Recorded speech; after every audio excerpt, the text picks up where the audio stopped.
सभी को नमस्कार। एक बार फिर से हमारे YouTube चैनल में आपका स्वागत है। आज की एक ऐसे व्यक्ति की कहानी श्री धाम वृंदावन की है जो एक सच्ची घटना है, जो शास्त्रों में लिखी हुई है और हमारे महापुरुषों द्वारा बताई जाती है कि श्री धाम वृंदावन में इस ब्रजभूमि का रहने वाला चंदन अपने माँ बाप का इकलौता बेटा था। दिन भर वो ब्रज की रज में लूट-पुट रहता था, अपने सखाओं के साथ अटखेलियां करता था, सखाओं के साथ गैया चराने जाता था। शाम होने पर यमुना जी में स्नान करके वापस कराकर माँ बाप के चरण छूकर प्रसादी पाता। यही उसकी दिनचर्या थी। धीरे धीरे ठाकुर जी के प्रति सखी भाव जागृत होने लगा। अब वह ठाकुर जी की सखियों की तरह चलता, कभी कभी सुर पर चंद्री उड़ता, कभी आंखों पे काजल लगा लेता। एक दिन उसके मामा जो कि बनारस शहर में रहने वाले थे, वृंदावन आए थे। जब उन्होंने चंदन को सखी भाव में देखा तो हैरान होकर चंदन की माँ से बोले कि चंदन तो आपका इकलौता बेटा है, इसको थोड़ा पढ़ा लिखा लो ताकि वह कुछ काबिल बन सके। चंदन के माता पिता उसके मामा की बात सुनकर सोचने लगे, हाँ कह तो ठीक रहे हो। तो उन्होंने चंदन को उसके मामा के साथ शहर में पढ़ने के लिए भेज दिया। शहर में पहले तो चंदन का मन नहीं लगा, लेकिन धीरे धीरे उसका मन वहाँ लग गया और बड़े अच्छे से पढ़ाई करने लगा। चंदन अब बड़ा होने लगा। चंदन चाहे शहर में रहकर वह रच बस गया था, लेकिन उसके अंदर ब्रज रस कूट कूट कर भरा था। उसके प्रत्येक रोम रोम में जो है महसूस हो रहा था कि वह बांके बिहारी की सखी है। वो कभी ब्रज से दूरी महसूस नहीं करता था, इसलिए वह अपने आप को अकेला नहीं समझता, क्योंकि वह अपने अंदर ही पूरे आनंद में रहता था। चंदन की कक्षा में एक छात्रा उसकी सखा बन गई, जिसका नाम ललिता था। ललिता के माता पिता का बचपन में ही स्वर्गवास हो चुका था। वह अपने नाना नानी के यहाँ रहती थी। वह बहुत ही सीधी सादी लड़की थी। चंदन और ललिता की खूब बनती थी। स्कूल खत्म होने पर दोनों इकट्ठे ही आगे की पढ़ाई के लिए कॉलेज में प्रवेश करते थे। वहाँ पर इकट्ठे पढ़े। चंदन की पढ़ाई अब खत्म हो चुकी थी। वह अपने घर वृंदावन धाम जाने के लिए तैयार हुआ तो उसने ललिता से कहा, क्या तुम मेरे साथ वृंदावन चलोगी? तो ललिता ने अपने नाना नानी की आज्ञा लेकर चंदन के साथ जाना स्वीकार कर लिया। जब चंदन अपने मामा जी से विदा लेकर वृंदावन धाम पहुंचा तो वृंदावन में कदम रखते ही चंदन के हाव भाव बदले हुए थे और भी बदल गए। तो एकदम से सखी भाव में आ गया। उसकी चाल नर से नारी जैसी हो गई। वह अपनी कमर में हाथ रखकर चलने लगा। अचानक से उसकी चाल में आई परिवर्तन को देखकर ललिता हैरान होकर देखती रही, लेकिन बोली कुछ नहीं। अब चंदन अपने घर पहुंच चुका था। घर जाकर उसने अपने माता पिता के चरण छुए और ललिता के बारे में उसको बताया।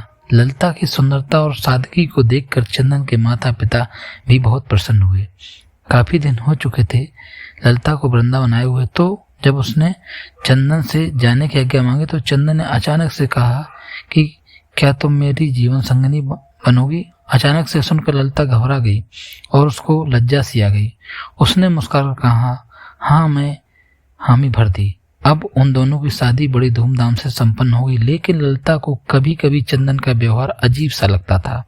चंदन कभी कभी अपनी आंखों में काजल लगाकर, सर पर चुन्नी ओढ़कर, कमर पर हाथ रखकर न जाने कौन कौन से नृत्य करता था, जिसको रिझाता रहता था। ललिता को यह सब समझ नहीं आता। एक दिन उसने पूछा कि आप कभी कभी ऐसा रूप क्यों धारण कर लेते हो? तो चंदन मुस्कुराकर उसकी तरफ देखने लगा और तभी उसके मन में एक निश्चय किया कि कहा कि प्रिय, तुम सुबह तैयार हो जाना, मुझे तुम्हें कहीं पर लेकर चलना है। ललिता को कुछ समझ नहीं आया, लेकिन पति की आज्ञा को मानकर वह जल्दी सुबह उठकर तैयार हो गई। चंदन उसको बरसाना धाम ले गया और किशोरी जी के निज महल में जाकर उसने अपने पांव से घुंघरू बांधकर, आंखों में काजल लगाकर, कमर पर चुन्नी बांधकर नृत्य करना शुरू कर दिया। ललिता उसको देखकर हैरान हो रही थी। ये अचानक से चंदन को क्या हो गया? वह तो बस अपनी धुन में किशोरी जी के आगे नृत्य करता जा रहा था। उसका नृत्य इतना मंत्र मुक्त करने वाला था कि वहां पर आए सभी भक्त ठिठक ठिठक कर उसके नृत्य का आनंद ले रहे थे।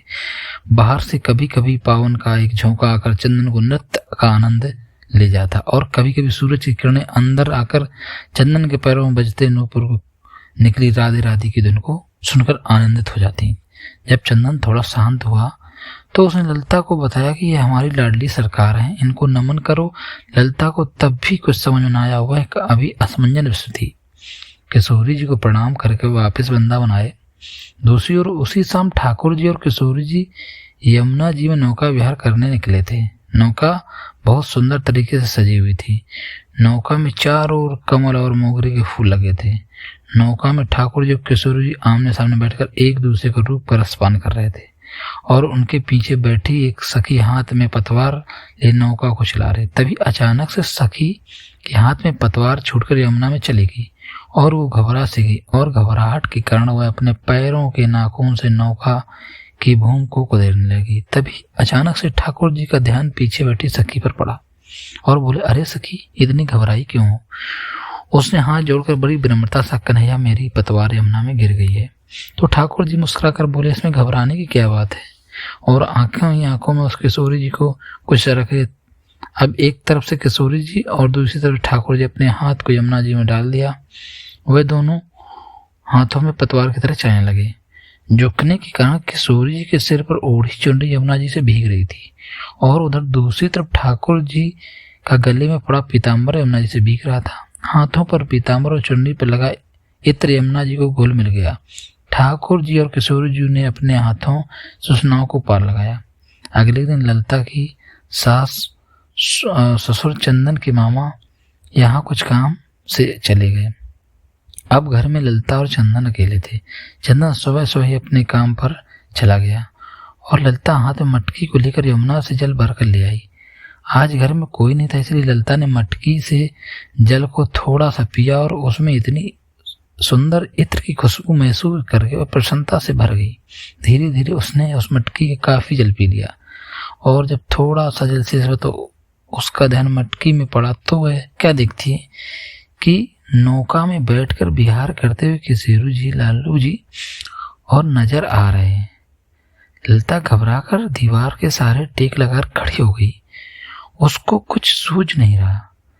मटकी से पिया हुआ जल धीरे धीरे अब पूरे शरीर में फैल गया था। उसकी आंखों में न जाने कैसे सुधारा बहने लगी। इतने में चंदन बाहर से आया और अपनी पत्नी की ऐसी दशा देखकर उसने पूछा, प्रिय, क्या हुआ? ललिता के मुख से कुछ नहीं निकल रहा था, परंतु उसके होंठ कुछ कहने के लिए बेताब हो रहे थे। सांसें जोर जोर से चल रही थी, आंखों की पलकें भी हिल नहीं रही थी। चंदन ने जब उसे झिझोड़ कर कई बार पूछा तो मटकी की तरफ इशारा किया और चंदन ने जब मटकी की तरफ देखा तो उसको भी मटकी में ठाकुर जी और किशोर जी नौका विहार की छवि दिखाई दी।